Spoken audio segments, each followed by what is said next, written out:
Baik anak-anakku yang kucintai dan kubanggakan, mari kita selalu bersyukur, kita selalu diberikan kesehatan oleh Allah Subhanahu wa taala sehingga tetap diberikan kesempatan untuk belajar dan belajar. Kali ini Pak Joko akan menyampaikan materi mengenai sejarah perkembangan gamelan ya. Sejarah perkembangan gamelan itu ditinjau dari 3 tinjauan. Yang pertama adalah sejarah, yang kedua bentuk orkes, kemudian tinjauan segi bahan. Nah, tinjauan sejarah. Nah, pada zaman prasejarah atau zaman logam itu sudah ditemukan berbagai macam alat musik atau bunyi-bunyian yang artinya sudah bisa berbunyi dan bisa digunakan untuk berkesenian. Contohnya negara, genderang, perunggu. Nah, ini meskipun tidak bernada tetapi bisa menimbulkan bunyi dan sebagai sarana untuk melaksanakan kegiatan berkesenian. Zaman sejarah ditemukan juga relief candi, yaitu di dinasti Syailendra. Di Candi Borobudur ada beberapa alat musik antara lain kentongan, kemudian kecer, suling melintang, kecapi berdawe dua, kemudian kendang priok besar, kemudian gambang dan kendang Bali. Nah, itu adalah berbagai instrumen pada saat itu. Kemudian di zaman zaman Sanjaya ada Candi Prambanan juga ditemukan instrumen yaitu kendang loro, kemudian genta jenis kendang batangan. Nah, itu merupakan instrumen-instrumen yang bisa menunjukkan bunyi sebagai sarana berkesenian, yaitu untuk mendatangkan hujan, juga untuk sarana ibadah, kemudian sarana hiburan pada zaman itu, gitu ya. Nah, kita beralih ke zaman kemerdekaan. Nah, pada zaman kemerdekaan sekitar tahun 1950-an dibuka sekolah atau pendidikan formal yaitu SMK Negeri 8 yang sebelumnya itu namanya Konservatori Karawitan atau KOKAR, Konservatori Karawitan, kemudian berubah menjadi SMKI dan sekarang sudah menjadi Sekolah Menengah Kejuruan 8, sama setara dengan SMK-SMK yang lain. Kemudian juga ada Akademi Seni Karawitan Surakarta atau ASKI, kemudian berubah menjadi STSI, Sekolah Tinggi Seni Indonesia, dan sekarang menjadi Institut Seni Indonesia Surakarta. Nah, kalian kalau ingin bersekolah di bidang seni silakan ke SMK Negeri 8 Surakarta, kemudian dilanjutkan ke ISI Surakarta setara dengan universitas, institut sama dengan universitas, jadi juga gelar sarjana. Artinya ini menjadi sarjana seni, bisa memberikan ilmunya kepada adik-adik kalian kelak, seperti itu. Nah, tinjauan bentuk orkes di sini dibagi menjadi 3 macam, yaitu hubungannya dengan gending. Gending itu dibagi 3, antara yang lain yaitu gending alit, gending madya, dan gending ageng. Nah, kalau gending alit itu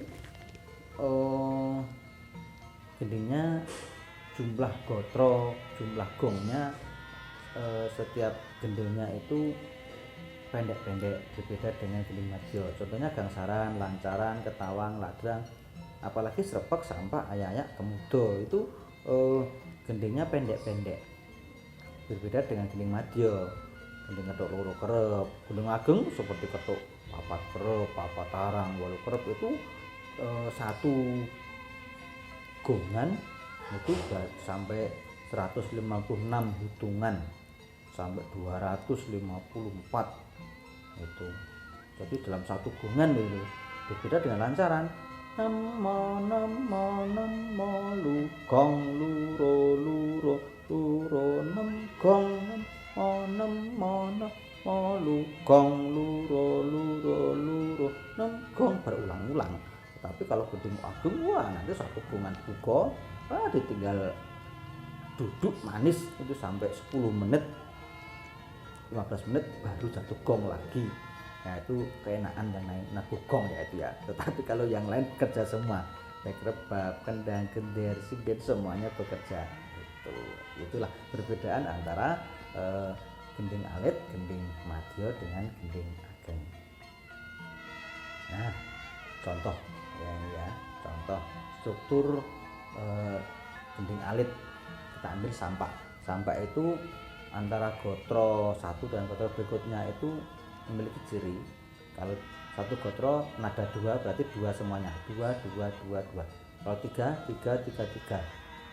Kalau satu gong.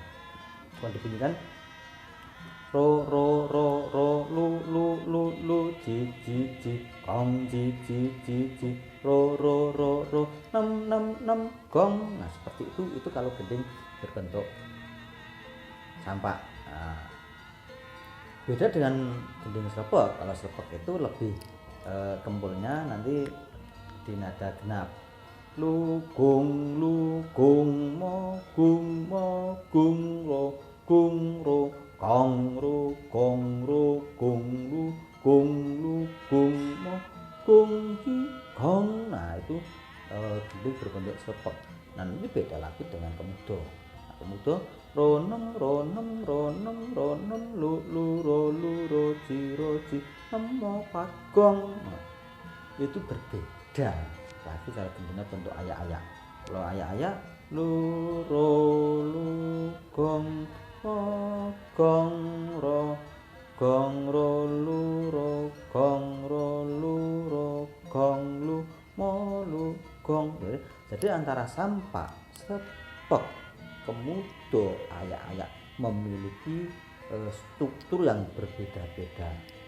Yang membedakan adalah tabuhan ketuk, kenong, kempul, dan gong. Makanya ketuk, kenong, kempul, dan gong itu dinamakan instrumen struktural karena menunjukkan struktur bentuk gending. Itu ya, itu adalah gending alit.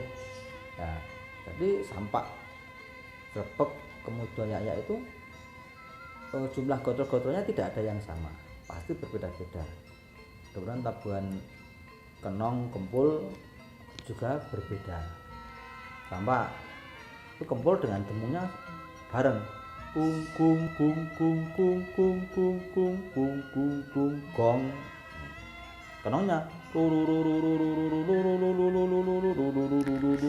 itu. Nah kalau slepek beda lagi, gung mo gong itu. Oke, nanti bisa dipasang lagi. Nah sekarang gamelan ditinjau dari segi bahan. Nah gamelan itu memiliki beraneka ragam bahan. Ada yang gongso atau perunggu, ada yang gongso kuningan, kemudian gamelan besi, ada yang kuningan, kemudian bambu, kayu. Nah kalau gamelan yang paling bagus itu adalah gamelan gongso atau perunggu. Nah, gongso itu dari kata tembogo dan terjasa, timah putih dan tembaga.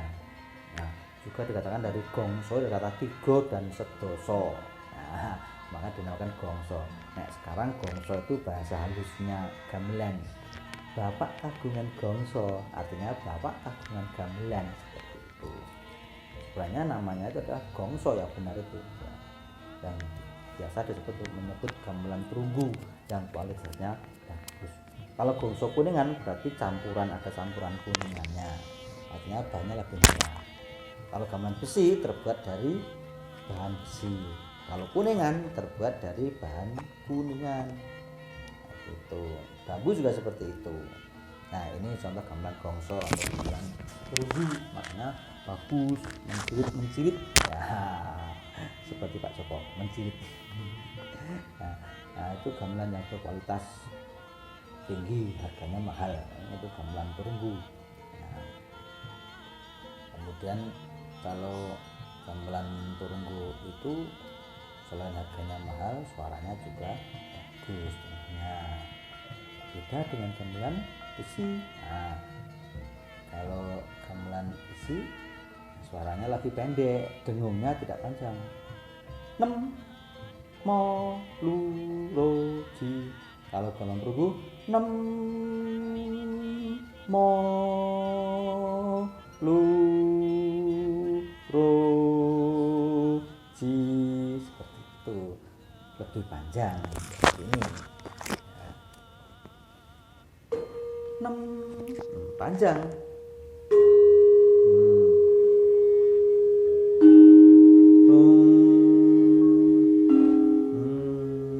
Dengunnya lebih panjang gitu, kalau tulisnya bagus. Kalau besi lebih pendek lagi.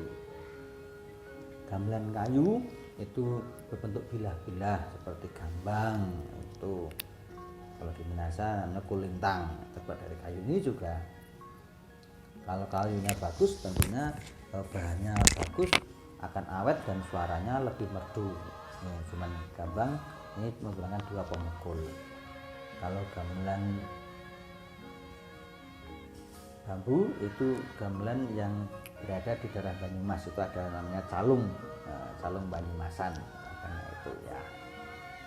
Semuanya dari bambu, baik instrumen besar kecil, baik gongnya pun juga dari bambu. Sebelum seperti itu. Nah, masih satu materi lagi, yaitu gamelan sebagai fungsi ritual keagamaan. Nah, kalau kalian tahu gamelan sekaten itu zaman dulu digunakan sebagai syiar agama Islam oleh Kanjeng Sunan Kalijogo di wilayah Demak. Nah, itu gamelan sebagai sarana penyebaran agama Islam itu zaman dahulu. Nah, jadi ketika itu Sunan Kalijogo membunyikan gamelan bersama pengrawit, siapa yang datang wajib mencuci kaki, tangan, dan muka, artinya berwudu.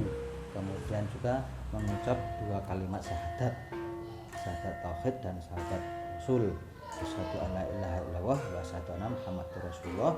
Nah, setelah itu sudah dinyatakan masuk Islam. Nah, seperti itu. Nah, tetapi kalau perkembangan dewasa ini gamelan sekaten tidak digunakan untuk penyebaran agama Islam, tetapi untuk memperingati ya, untuk memperingati kelahiran Nabi Muhammad SAW pada bulan Maulud. Makanya orang Jawa menyatakan mulutan. Mulutan itu pada bulan Maulud, seperti itu. Nah, pengertian kata sekaten dari kata syahadatain, artinya bersumpah atau bersaksi. Dan kata syahadat tauhid dan syahadat rasul, asyhadu alla ilaha illallah wa asyhadu anna muhammadar rasulullah. Dan kata sekaten seperti juga yang mengatakan kalau sekaten itu dari kata berdesak-desakan, saking banyaknya orang yang datang pada acara itu.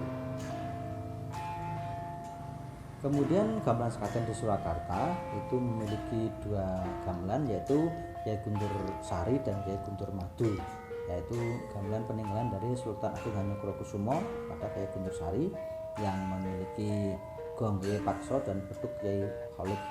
Kemudian Kyai Guntur Madu itu gamelan pada saat Pakubuwono keempat, yaitu yang dibuat oleh Raden Demang Bino Prawiro, yang memiliki gong Kyai Jagur dan beduknya yaitu Kyai Sopan. Itu di Yogyakarta juga ada gamelan sekaten, yaitu Kyai Guntur Madu dan Kyai Nogowilogo. Pengusutannya Kyai Guntur Madu dan Kyai Guntur Sari itu peninggalan Sultan Agung Hamengkubuwono. Kemudian dibagi menjadi 2, di Surakarta Kyai Guntur Sari dan di Yogyakarta Kyai Guntur Madu. Kemudian mutrani lagi atau membuat duplikat supaya menjadi sepasang, seperti itu. Nah, bentuk gamelannya sebenarnya sama seperti gamelan yang lain. Pada saat gamelan bunangan itu ada bunang barung, bunang penembung, demung, saron barung, saron penerus, kembyang, gong, dan beduk. Kali ini tidak menggunakan kendang, tetapi beduk yang sebagai pamurko irama adalah beduk yang besar. Dan instrumen gamelan sekaten pun juga sangat besar daripada gamelan umumnya, karena ini gamelan khusus. 1 tahun hanya dikeluarkan 1 kali pada saat bulan Maulud. Kemudian bentuk gendengnya ada yang bentuk ladrang, ada yang bentuk loro kerep, seperti itu. Kemudian khususnya untuk demung, saron, terus itu nyigar, penjalin nyigar itu kan penjalin itu bulat, tapi kalau disigar dibelah menjadi dua, nah, itu bentuknya kan nyigar penjalin seperti itu. Nah, ini ramai sekali setiap diadakan kegiatan mulutan atau skatenan. Ada 2 gamelan di Pakungan Utara dan Selatan di depan Masjid Agung. Nah, itu nanti kalau di utara dibunyikan, yang selatan istirahat. Kalau yang selatan dibunyikan, yang utara istirahat, seperti itu secara gantian siang dan malam gitu. Berhenti pada saat ibadah gitu. Nah, pengerawit itu ada kasepuan namanya pangrawit, namanya pengrawit atau pangrawit itu sebutannya.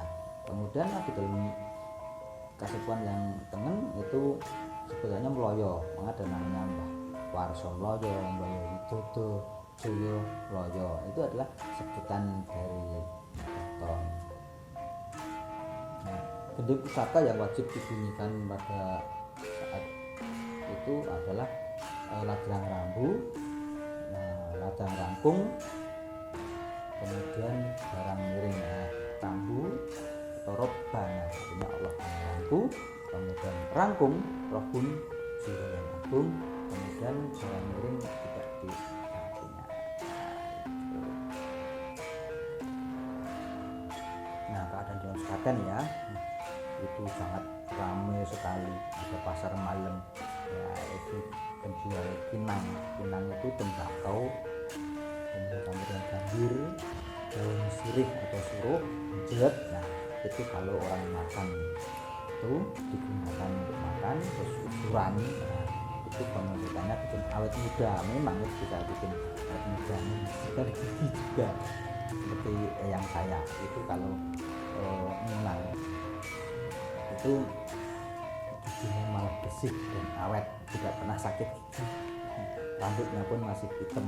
Nah, bikin awet muda. Nah, kemudian pasti ada penjual nasi liwet, telur kamal, ya ini jenang dodol, dawet, pedut, gasingan, brondong jagung. Nah, ini sangat menyenangkan.